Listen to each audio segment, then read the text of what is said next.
ನಮಸ್ಕಾರ ವೀಕ್ಷಕರೇ, welcome to ನಮಸ್ತೆ ಇಂಡಿಯಾ ಕುಕಿಂಗ್ ಚಾನಲ್. ಇವತ್ತು ನಮ್ಮ ಚಾನಲ್ನಲ್ಲಿ ಮೈದಾ ಪೂರಿ ಜೊತೆಗೆ ಹೆಸರು ಬೇಳೆ ದಾಲ್ ಮಾಡೋದು ಹೇಗೆ ಅನ್ನೋದನ್ನು ನೋಡೋಣ.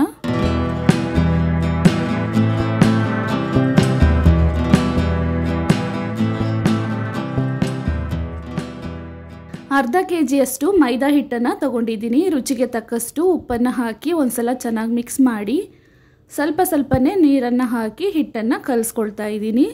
ಮೈದಾ ಹಿಟ್ಟನ್ನು ತೀರಾ ಗಟ್ಟಿಯಾಗಿಯೂ ಇಲ್ಲದೆ ಸಾಫ್ಟಾಗಿಯೂ ಇಲ್ಲದೆ ಮಧ್ಯ ಹದದಲ್ಲಿ ಕಲಿಸ್ಕೊಬೇಕು. ಇವಾಗ ಮಾಡ್ತಿರುವ ಪೂರಿ ಮತ್ತು ದಾಲ್ನಲ್ಲಿ 4 ರಿಂದ 5 ಜನ ಧಾರಾಳವಾಗಿ ತಿನ್ಬಹುದು.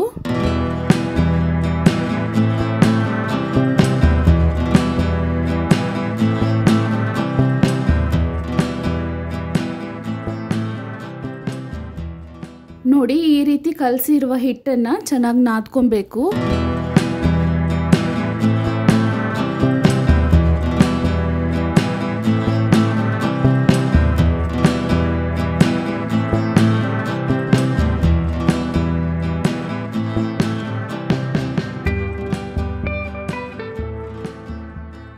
ಎಣ್ಣೆ ಏನು ಹಾಕದೇನೆ ಪೂರಿಗೆ ಹಿಟ್ಟನ್ನು ಈ ಹದಕ್ಕೆ ನಾದ್ಕೊಂಡಿದ್ದೀನಿ.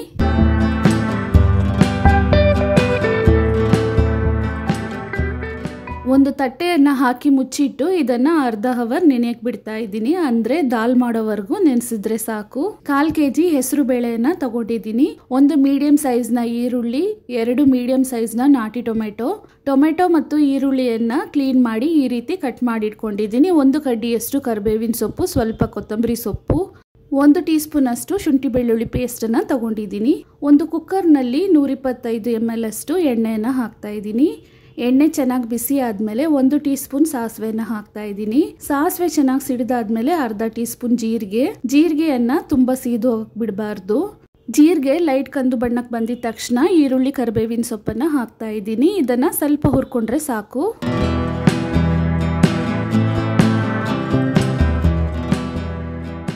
ಇದರಲ್ಲೇ ಇವಾಗ 1/4 ಟೀ ಸ್ಪೂನ್ ಅಷ್ಟು ಅರಿಶಿನದ ಪುಡಿಯನ್ನು ಹಾಕ್ತಾ ಇದ್ದೀನಿ. ಶುಂಠಿ ಬೆಳ್ಳುಳ್ಳಿ ಪೇಸ್ಟ್ ಮತ್ತು ಟೊಮೆಟೊವನ್ನು ಹಾಕ್ತಾ ಇದ್ದೀನಿ.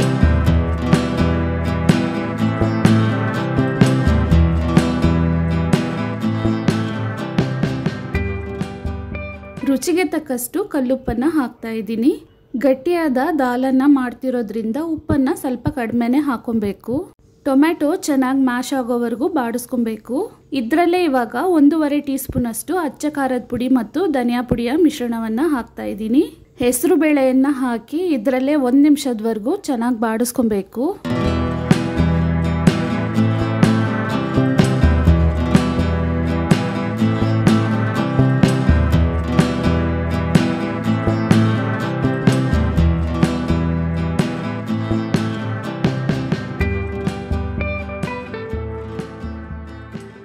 ಬೇಳೆಯನ್ನು ಇವಾಗ ಮಸಾಲೆನಲ್ಲಿ ಸ್ವಲ್ಪ ಫ್ರೈ ಮಾಡಾಗಿದೆ. ಇದಾದ್ಮೇಲೆ ಬೇಳೆಗೆ ತಕ್ಕಷ್ಟು ನೀರನ್ನು ಹಾಕ್ತಾ ಇದ್ದೀನಿ. ಹೆಸರು ಬೇಳೆ ತುಂಬಾನೇ ಬೇಗ ಬೇಯೋದ್ರಿಂದ ನೀರನ್ನು ಕಡಿಮೆನೆ ಹಾಕ್ತಾ ಇದ್ದೀನಿ. 2 ಲೋಟದಷ್ಟು ನೀರನ್ನು ಹಾಕ್ತಾ ಇದ್ದೀನಿ. ಅಂದಾಜಿಗೆ 500 ml ಅಷ್ಟು ಹಾಕಿದ್ದೀನಿ. ನೀರನ್ನು ಹಾಕಿದ್ಮೇಲೆ ಕುಕ್ಕರ್ನ ವಿಜಿಲಿಟ್ಟು ಬೇಳೆಯನ್ನು ಹದವಾಗಿ ಬೇಯಿಸ್ಕೊಬೇಕು. ಅಂದರೆ ಬೇಳೆ ಬೆಂದಿರಬೇಕು, ಮ್ಯಾಶ್ ಆಗಿರಬಾರ್ದು. ಆ ರೀತಿ ನೋಡಿ ಬೇಯಿಸ್ಕೊಬೇಕು. ನಾನು 4 ಲೀಟರ್ನ ಚಿಕ್ಕ ಕುಕ್ಕರನ್ನು ತಗೊಂಡಿರೋದ್ರಿಂದ 2 ರಿಂದ 3 ವಿಜಿಲಿಟ್ಟು ಇದನ್ನು ಬೇಯಿಸ್ಕೊಂಡಿದ್ದೀನಿ. ಕುಕ್ಕರ್ನ ಕೆಪಾಸಿಟಿಗೆ ತಕ್ಕಂಗೆ ವಿಜಿಲನ್ನು ಇಟ್ಕೊಂಡು ಬೇಳೆಯನ್ನು ನೋಡಿ ಹದವಾಗಿ ಬೇಯಿಸ್ಕೊಬೇಕು.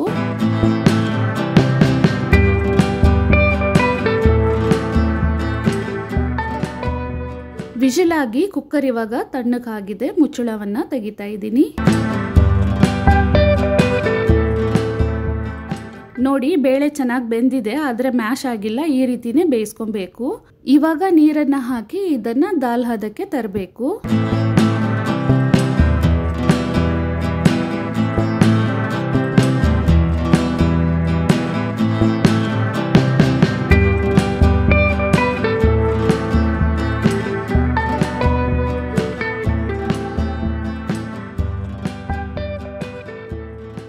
ಇವಾಗ ನೋಡಿ, ಬೇಳೆ ಚೆನ್ನಾಗಿ ಬೆಂದಿದೆ, ಆದರೆ ಬೇಳೆ ನೀರು ಸಪ್ರೇಟ್ ಆಗಿದೆ. ಇದನ್ನು 2 ರಿಂದ 3 ನಿಮಿಷದವರೆಗೂ ಚೆನ್ನಾಗಿ ಕುದಿಸ್ಬೇಕು. ಆವಾಗ 2 ಒಟ್ಟಿಗೆ ಕೂಡಿ ಬರುತ್ತೆ. ಇದರಲ್ಲೇ ಇವಾಗ ಕಟ್ ಮಾಡಿರುವ ಕೊತ್ತಂಬರಿ ಸೊಪ್ಪನ್ನು ಹಾಕ್ತಾ ಇದ್ದೀನಿ. ಈ ಮೂಂಗ್ ದಾಲ್ ರೆಸಿಪಿ ಪೂರಿಗೆ ಮಾತ್ರ ಅಲ್ಲ, ಫುಲ್ಕಾ ರೋಟಿ, ಯಾವುದೇ ಚಪಾತಿ ವೆರೈಟೀಸ್, ರೋಟಿ ವೆರೈಟೀಸ್ ಜೊತೆಗೇನು ತುಂಬ ಟೇಸ್ಟಿಯಾಗಿರುತ್ತೆ. ಕಿಚಡಿ ಜೊತೆಗೇನು ಸೈಡ್ ಡಿಶ್ ಆಗಿ ಇಟ್ಕೊಬಹುದು ಮತ್ತು ಮೊಸರನ್ನ ಜೊತೆಗೇನು ಬೇಳೆಯನ್ನು ಸೈಡ್ ಡಿಶ್ ಆಗಿ ಇಟ್ಕೊಂಡು ತಿನ್ಬಹುದು. ತುಂಬ ರುಚಿಯಾಗಿರುತ್ತೆ.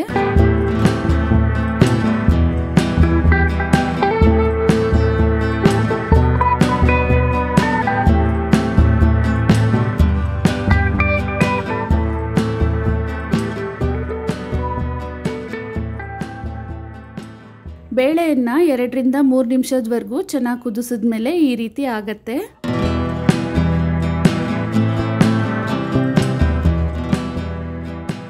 ಇವಾಗ ನೋಡಿ ಬೇಳೆ ಮತ್ತು ನೀರು ಎರಡು ಚೆನ್ನಾಗಿ ಕೂಡಿ ಬಂದಿದೆ. ಈ ಟೈಮ್ನಲ್ಲಿ ಸ್ಟವ್ ಅನ್ನು ಆಫ್ ಮಾಡಿಬಿಡಬೇಕು. ರುಚಿಯಾದ ಮೂಂಗ್ ದಾಲ್ ಕರಿ ಇವಾಗ ತಯಾರಾಗಿದೆ. ಇವಾಗ ಮೈದಾ ಪೂರಿಯನ್ನ ಮಾಡ್ಕೊಳ್ಳೋಣ. ಹಿಟ್ಟು ಇವಾಗ ನೆಂದು ಇನ್ನೂ ಸಾಫ್ಟ್ ಆಗಿದೆ. ಇವಾಗ ಕಲಸಿರುವ ಮೈದಾ ಹಿಟ್ಟಿನಿಂದ ಉಂಡೆಗಳನ್ನು ಮಾಡ್ಕೊಬೇಕು. ನಮಗೆ ಯಾವ ಸೈಜ್ನಲ್ಲಿ ಪೂರಿ ಬೇಕೋ ಆ ರೀತಿ ಉಂಡೆಗಳನ್ನು ಮಾಡ್ಕೊಬೇಕು. ನಾನು ಸ್ವಲ್ಪ ದೊಡ್ಡ ಸೈಜ್ನ ಪೂರಿಯನ್ನು ಮಾಡ್ತಿರೋದ್ರಿಂದ ಈ ಸೈಜ್ನ ಉಂಡೆಗಳನ್ನು ಮಾಡ್ತಾ ಇದ್ದೀನಿ.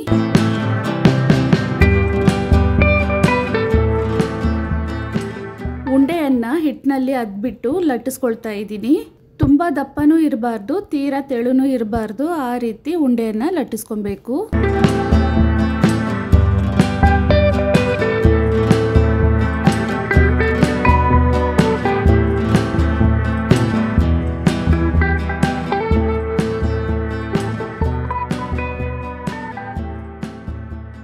ಒಂದು ಬಾಣಲಿಯಲ್ಲಿ ಎಣ್ಣೆಯನ್ನು ಚೆನ್ನಾಗಿ ಬಿಸಿ ಮಾಡ್ಕೊಂಡಿದ್ದೀನಿ. ಇವಾಗ ನೋಡಿ ಸ್ವಲ್ಪ ಹಿಟ್ಟನ್ನು ಹಾಕಿದ್ದೀನಿ. ಹಾಕಿದ ತಕ್ಷಣನೇ ಹಿಟ್ಟು ಮೇಲೆ ಬರಬೇಕು, ಈ ರೀತಿ ಕಾಯಿಸ್ಕೊಬೇಕು. ಇದರಲ್ಲಿ ಲಟ್ಸಿರುವ ಪೂರಿ ಹಿಟ್ಟನ್ನು ಹಾಕ್ತಾ ಇದ್ದೀನಿ. ಎರಡು ಕಡೆನೂ ಚೆನ್ನಾಗಿ ಬೇಯಿಸಿ ತಗೊಬೇಕು.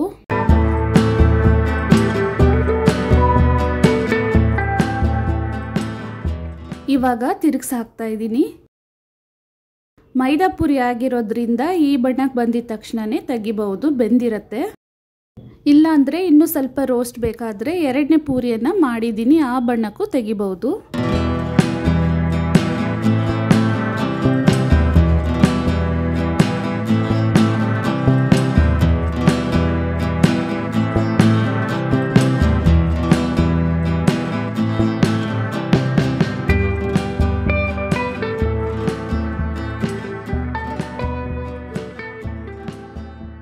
ನೋಡಿ ಸ್ವಲ್ಪ ರೋಸ್ಟ್ ಆಗಿ ಬೇಕಂದ್ರೆ ಈ ಬಣ್ಣದಲ್ಲೂ ಪೂರಿಯನ್ನು ತೆಗಿಬಹುದು.